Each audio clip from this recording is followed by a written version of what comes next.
Welcome ladies and gents, my name is Curci and this is my top 10 games of 2015, which is better late than never.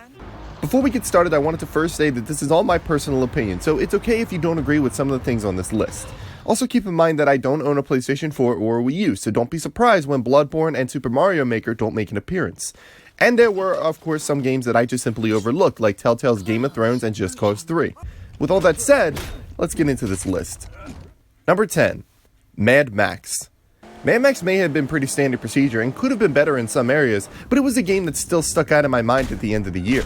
Taking inspiration from the film franchise of the same name, Mad Max accurately depicts the character of Max and the post-apocalyptic world he inhabits. With great survival elements such as managing water, gas, and ammo, the fighting and driving mechanics, as well as the dangerous environments, this game was hard to walk away from.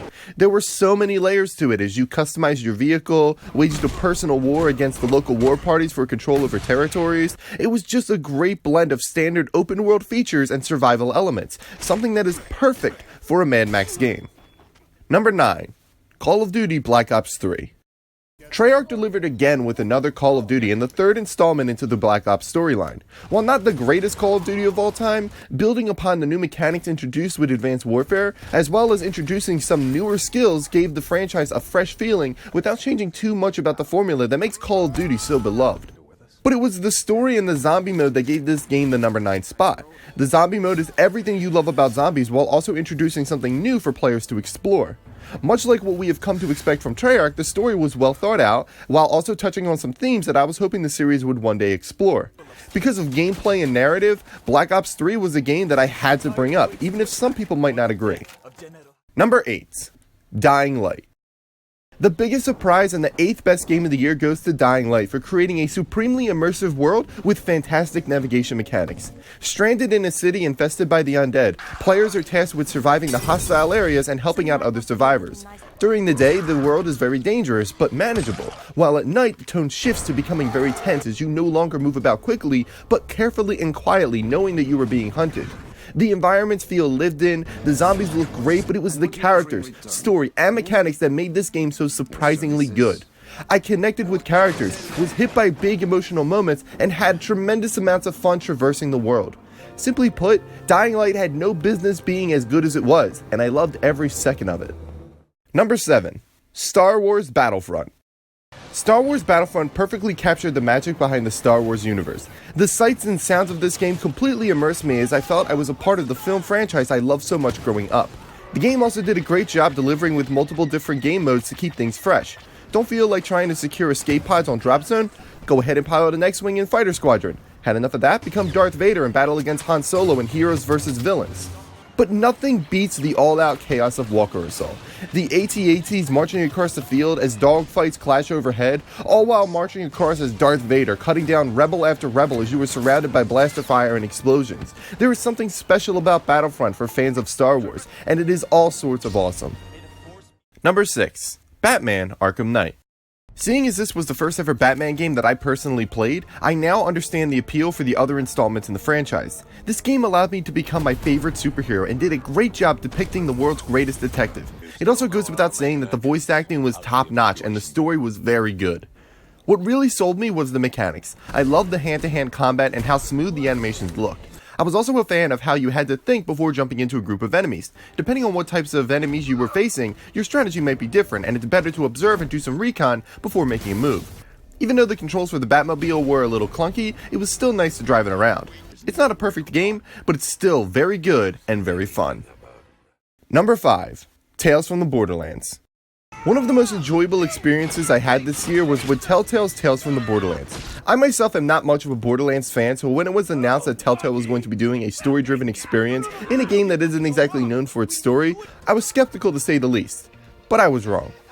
With awesome characters, a great plot, hard-hitting role-playing decisions to be made, and numerous laugh-out-loud moments, this game perfectly captured the Borderlands attitude while also proving that a great story can come out of it. This game had me grinning from ear to ear the whole time without sacrificing my engagement. I said before that Tales from the Borderlands was Telltale Games' best work to date, and I still stand by that statement. Number 4. Metal Gear Solid 5: The Phantom Pain. This game was a masterpiece when it comes to gameplay. I absolutely adored how the game did a great job with balancing stealth gameplay with all-out gunfights. It allowed you to play however you felt was comfortable for you. The game also had a great management system with the diamond dogs as you build up your mother base while also keeping your branches properly staffed. The story was the game's weak point. It had some great moments, but it was clear where the problems between the game's director Hideo Kojima and the game's publisher Konami began. With some stories not getting resolved and missions being reused later on, I found my overall positive experience to be left with disappointment. But despite that, Metal Gear Solid 5 is still one of the best games of 2015. Number 3. Ori and the Blind Forest. Beautiful environments, fantastic music, great and challenging gameplay, and a touching story. Ori and the Blind Forest is a masterpiece. From time to time, I found myself in discussions with people over the game's difficulty. Some see it as a negative, that the game was too hard when it didn't have to be. I, however, see it as a challenge that is greatly rewarding once overcome. I never felt that something was impossible, but rather just within my reach. This Metroidvania style of the game does a great job of making each of Ori's abilities useful, even much later in the game. You'll find yourself retracing your steps, and sometimes you won't even allow yourself to move until every corner is explored and every secret uncovered. Add in a stunning art style, excellent score, and a story that wastes no time in hitting the heartstrings. What is there not to like about Ori and the Blind Forest? Number 2. Fallout 4. I don't think anyone doubted that Bethesda would deliver another Game of the Year contender with Fallout 4. Fallout 4 is everything that you loved about Fallout 3 and builds upon it. All the gameplay elements you adored are back as you venture into the Commonwealth of the Boston area in an effort to partake in tons of quests and uncover many secrets that just lay waiting to be discovered. You will meet many people in your travels and fight many mutated creatures in this post-apocalyptic nuclear wasteland. What I found oddly addicting was the game's settlement building. I spent most of my time in Fallout 4 creating new buildings, providing people with food and water while also keeping them safe by building defenses. The game is topped off with a pretty decent story and can at times have you struggling over some choices that you are asked to make. Fallout 4 is a great game, but in the year of 2015, there is one game that stands above it. Number 1. The Witcher 3 Wild Hunt. When you think about role-playing games, you may think about hard-hitting decisions, choices that can alter events going forward, and how it affects those around you. You might think of role-playing in the literal sense, having your character's personality being something that you might have always wondered about, or maybe even projecting some of yourself into the character by asking the question, what would I do in this situation? You think about that connection that is forged with the people that you encounter, and how much these people impact your story. And of course, you think about the story in general, how it engaged you, how it motivated you. All these things are nailed by The Witcher 3 Wild Hunt. In addition to being a great role-playing game, what solidified this game as my 2015 Game of the Year was its gameplay. The layers to the fighting in regards to what swords you use, what spells were appropriate, and how, as a Witcher, you must track down monsters that you're contracted to kill.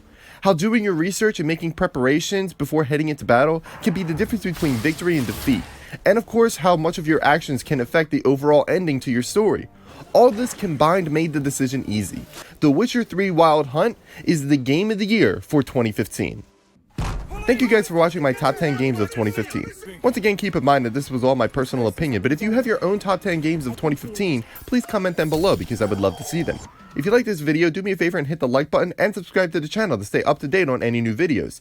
If you wish to see my top 10 games of last year, go ahead and click this link here. Also, if you wish to see the full reviews for each of these games, check out the links in the description below. Thank you again so much for watching, and I will see you next time.